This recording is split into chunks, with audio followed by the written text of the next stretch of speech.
There are a few topics in this country which can generate more passionate debate than the subject of rugby. When the Springboks win, the tempo of the country seems to swell with passion, while a defeat brings a bout of depression. Joining us on the desk to talk business and sport is Finweek journalist Simona Levet, David Sidenberg from BMI Sport Info, and Michael Goldman from GIBS. Thanks so much all for your time. Thank you. Thank you. As we know, this is part and parcel of being a South African, the rugby furore out there. Kagiso Media, the deal, what does it get? The thumbs up, in your opinion, Mark? Yeah, I think looking at our cover story this week, and we're essentially looking at two aspects of this. One, obviously, Kagiso Media side of it. It's an interesting investment from that perspective. But I genuinely believe that intro, we love rugby in South Africa. We were just debating a little bit off air whether we'd be prepared to come on air with our rugby jerseys on. Well, I've got mine under the desk. I'll change at the break. Is it a Bok jersey though? Yeah, actually. Let me be careful on that front. But I think it's an interesting discussion at the moment. I mean, rugby is big business in South Africa. It's essentially changed since 1994, where the era of professionalism came in. We look at these big salaries that the players are commanding at the moment, demand from Europe. But looking at the brands themselves, I mean, they possess some huge numbers, huge opportunity to activate around these brands. Marketers want to attach themselves to it. So we thought looking at the subject of rugby would be very cool to unpack, and it kind of combines that lifestyle element with a very interesting business angle. But the media buying into a brand, this is a first. Usually it's the domain of the financial players, the banks. I love the deal that Investec has got with the cricket team. Obviously that branding is fantastic every time you watch a cricket match, but now media players. Absolutely, and I think it makes sense. I mean, for a media brand, they need to be attached to other strong brands. But I would caution that it's not as novel to see non-traditional players coming into the sponsorship space.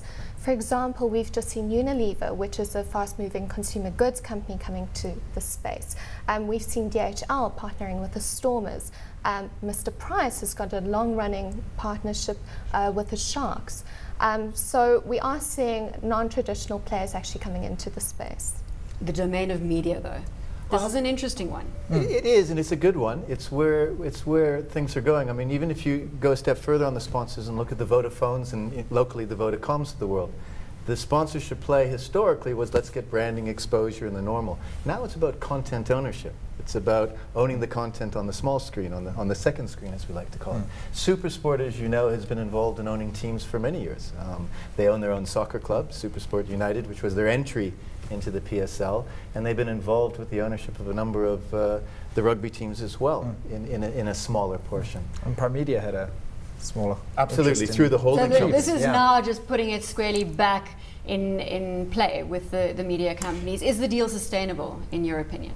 I think it can be sustainable if Kagiso is able to leverage the content that's going to come out of the Blue Bulls, especially in South Africa, but also as the Blue Bulls internationalize, if they're able to leverage that content across their other media platforms. So if you look at the radio stations, if you look at the above the line and below the line, if you look at some of their communication companies they already own and the ones they're picking up through this deal besides the rugby team, I think you see an opportunity for a lot of content generation, but also content dissemination and commercialization, monetization of that content. Because at the moment, what can you really buy about the Blue Bulls online? And if they're able to crack that and reach out to Blue Bulls fans in other places, beyond South Africa, suddenly the Blue Bulls can become a global brand. And that's something Bronwyn van Graan and the team at the Blue Bulls have been thinking about for a while. And so I think for them, this deal is really interesting and a huge opportunity to take the Blue Bulls to the next step. And I think maybe even building on that, I mean, global sporting franchises, you see it in the cricket at the moment. You can see them going in with the IPL, where you've got teams that are no longer South African franchises. These are teams that are playing in India, they're playing in Australia. They've kind of got this, they may be a South African-based brand, but they certainly don't represent just South African players. These are teams that have that ability to transcend from a local audience up into an international audience, which I think is very interesting. I'll add to that. About 5 years ago, we were a bit radical, BMI, when we suggested that, with a lot of the renewals sponsorships, you take a Super Rugby or you take the team. And we said the future of rugby, like many sports, is going to be about the team, because teams can opt out of competitions if they don't like what's going on. Debates over the Lions right now, case in point. When you've got a media player that's looking to get into DTT, broadcast, satellite, they have radio, a number of other opportunities, so that the future can look quite bright. But we mustn't get too carried away. At the end of the day, it's pretty much more of an asset swap than anything, this deal. I mean, it's going from the same parent company that owns a Mark Group to a holding that has same interest. You're right, in it's it. actually not that radical. But what about other sports, other teams out there? This could start a significant trend. Perhaps everybody vying for territory. I think it could, and I guess the biggest opportunity right now after the Olympics and the Paralympics is specific athletes, and the opportunity for us to look at especially the Paralympians who've really shown the opportunity around branding now going forward is beyond perhaps the able-bodied athletes and to more of the Paralympians. So I think there's an interesting opportunity for media players and also more kind of formal brands to get involved in those opportunities, because there's a kind of a double story. There's the performance story, but there's also the life story that comes with a Paralympian. So I think the space around athlete branding, you know, if we go beyond federations into teams, into athletes, there are those multiple levels at which you can play.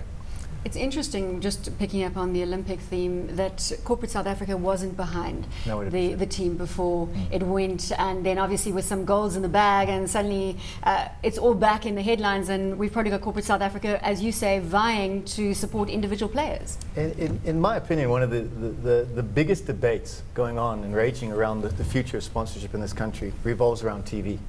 Now, we've got 5 codes that generally get 70% of all TV hours in this country. Soccer's getting 42%.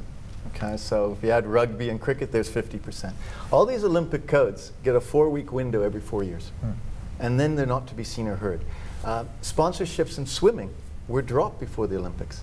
You know, after years and years, where this was the greatest opportunity to capitalize on gold medals, winning nation, national pride, and they're currently sitting with great aspects towards, you know, with Chad just coming on board. Great opportunities for the next Olympics in Brazil, and not a sponsor.